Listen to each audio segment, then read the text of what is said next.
ಪ್ರತಿಷ್ಠಾಪನೆ ಮಾಡಲಾಗಿದೆ. ಆ ಮಹಾನುಭಾವರ ಮೂರ್ತಿಗೆ ಯಾವುದೋ ಒಬ್ಬ ದುಷ್ಕರ್ಮಿ ಕಿಡಿಗೇಡಿ ಇವತ್ತು ದಿವಸ ಅವರ ಕೈಯಲ್ಲಿರುವ ಖಡ್ಗವನ್ನ ಮುರಿದು ಇಡೀ ಸಮಾಜಕ್ಕೆ, ಇಡೀ ರಾಜ್ಯ ಕರ್ನಾಟಕ ರಾಜ್ಯಕ್ಕೆ ಅವಮಾನ ಮಾಡಿರ್ತಕ್ಕಂಥದ್ದಿದೆ. ಈ ಅವಮಾನವನ್ನು ಖಂಡಿಸಿ ಇವತ್ತು ನಾವು This video is sponsored by Max Multi-Speciality Hospital, 24/7 emergency trauma and critical care center with advanced services, located at Hagarga Circle, Ring Road, Gulbarga. Circle ನಲ್ಲಿ ಕ್ರಾಂತಿವೀರ ಸಂಗೊಳ್ಳಿ ರಾಯಣ್ಣ ಸಂಘದ ವತಿಯಿಂದ ಇವತ್ತು ದಿವಸ ನಾವು ಹೋರಾಟ ಮಾಡ್ತಾ ಇದ್ದೀವಿ. ನಾವು ಇವತ್ತು ದಿವಸ ಮಹಾನಗರ ಪಾಲಿಕೆಗೆ, ಜಿಲ್ಲಾಡಳಿತಕ್ಕೆ ಆಗ್ರಹ ಮಾಡ್ತಾ ಇದ್ದೀವಿ. ಏನಂತ ಆಗ್ರಹ ಮಾಡ್ತಾ ಇದ್ದೀವಿ ಅಂತಂದ್ರೆ, ಏನಿವತ್ತ ಕ್ರಾಂತಿವೀರ ಸಂಗೊಳ್ಳಿ ರಾಯಣ್ಣ ಮೂರ್ತಿಗೆ ನೀವು ಯಾವ ರೀತಿಯಾಗಿ ಬಂದೋಬಸ್ತ್ ಮಾಡಬೇಕಾಗಿತ್ತು, ಯಾವ ರೀತಿಯಾಗಿ ರಕ್ಷಣೆ ಕೊಡಬೇಕಾಗಿತ್ತು, ಅದನ್ನು ಕೊಟ್ಟಿಲ್ಲ. ಅದು ಕೊಡಬೇಕು ಅಂತ ಆಗ್ರಹ ಮಾಡ್ತಾ ಇದ್ದೀವಿ. ಕ್ರಾಂತಿವೀರ ಸಂಗೊಳ್ಳಿ ರಾಯಣ್ಣನ ರಕ್ಷಣೆ ಸಲುವಾಗಿ ಸಿಸಿ ಕ್ಯಾಮೆರಾ ಹಾಕಿಲ್ಲ. ಯಾಕೆ ಹಾಕಿಲ್ಲ ಅಂತ ಕೇಳ್ತಾ ಇದೀವಿ ನಾವು. ಯಾಕೆ ಹಾಕಿಲ್ಲ? ಸಿಸಿ ಕ್ಯಾಮೆರಾ ಹಾಕಬೇಕು, ಪೊಲೀಸ್ ಬಂದೋಬಸ್ತ್ ಒದಗಿಸಬೇಕು. ಮತ್ತೆ ಏನು ಸಂಗೊಳ್ಳಿ ರಾಯಣ್ಣ ಮೂರ್ತಿ ಇವತ್ತ ಅದು ಭಗ್ನ ಆಗಿದೆ. ಅದನ್ನ ಆ ಮೂರ್ತಿ ಇವತ್ತಿನ ದಿವಸ ಮಹಾನಗರ ಪಾಲಿಕೆಯಿಂದ, ಸರ್ಕಾರದಿಂದ ಕಂಚಿನ ಪುತ್ರೆಯನ್ನು ಮಾಡಿಸಿ ಕೂಡಿಸಬೇಕು ಅಂತ ಹೇಳಿ ನಾವು ಸಂಗೊಳ್ಳಿ ರಾಯಣ್ಣ ಸಂಘದ ಮುಖಾಂತರ ಇವತ್ತು ನೀವು ಒತ್ತಾಯ ಮಾಡ್ತಾ ಇದ್ದೀವಿ. ಕೂಡಲೇ ಏನಾದ್ರು ದುಷ್ಕರ್ಮಿ ಇವತ್ತ ಮಾಡಿದಾನ, ಅವನಿಗೆ ಕೂಡಲೇ ಅವನ ಮೇಲೆ FIR ಹಾಕಿ ಜೈಲಿಗೆ ಹಟ್ಟಬೇಕು ಅಂತ ಹೇಳಿ ನಾವು ಆಗ್ರಹ ಮಾಡ್ತಾ ಇದ್ದೀವಿ. ಹಾಗೇನೆ ಮೊನ್ನೆ ಆಳಂದ ತಾಲೂಕಿನಲ್ಲೂ ಸಹಿತ ಏನಾವತ್ತು ಕ್ರಾಂತಿವೀರ ಸಂಗೊಳ್ಳಿ ರಾಯಣ್ಣನಿಗೆ ಕಲ್ಲು ಹೊಡೆದು ಅವಮಾನ ಮಾಡಿದಾರ. ಈ ಅವಮಾನವನ್ನ ಯಾವುದೇ ಕಾರಣಕ್ಕೂ ಇಡೀ ಕರ್ನಾಟಕ ಜನತೆ ಸಹಿಸೋದಿಲ್ಲ. ಆ ಕಾರಣಕ್ಕಾಗಿ ಕೂಡಲೇ ಅವರಿಗೆ ಗಡೀಪಾರ್ ಮಾಡಬೇಕು ಅಂತ ಹೇಳಿ ಆಗ್ರಹ ಮಾಡ್ತಾ ಇದೀವಿ. ಬೇಕೇ ಬೇಕು, ನ್ಯಾಯ ಬೇಕು, ಬೇಕೇ ಬೇಕು, ನ್ಯಾಯ ಬೇಕು, ಬೇಕೇ ಬೇಕು, ನ್ಯಾಯ ಬೇಕು.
ಇಲ್ಲ ನಾವು ನಾಳೆ ಇಲ್ಲ ಅಂದ್ರೆ ನಾವು ಗುಲ್ಬರ್ಗ ಜಿಲ್ಲೆದಾಗ ಬಂದ್ ಕರೆ ಕೊಡ್ತೀವಿ ನಾವು.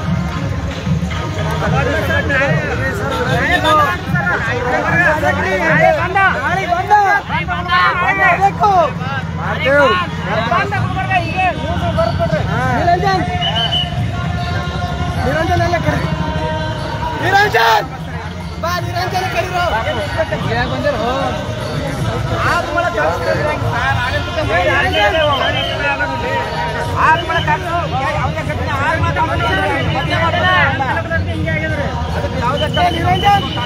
ನಾಳೆಗೆ ಬಂದಾಗಬೇಕು ನಾಳೆ ಬಂದಾಗಬೇಕು ನಾಳೆ ಬಂದು ಕಲಬುರಗಿ ಬಂದ್ ಮಾಡ್ತೇವೆ.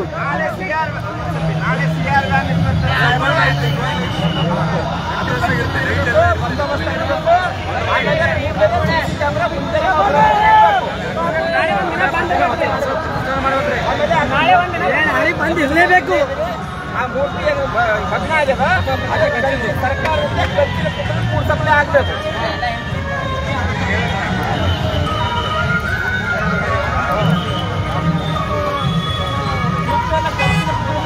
This video is sponsored by Max Multi-Speciality Hospital, 24/7 Emergency Trauma and Critical Care Center with advanced services. Located at Hagarga Circle, Ring Road, Gulbarga.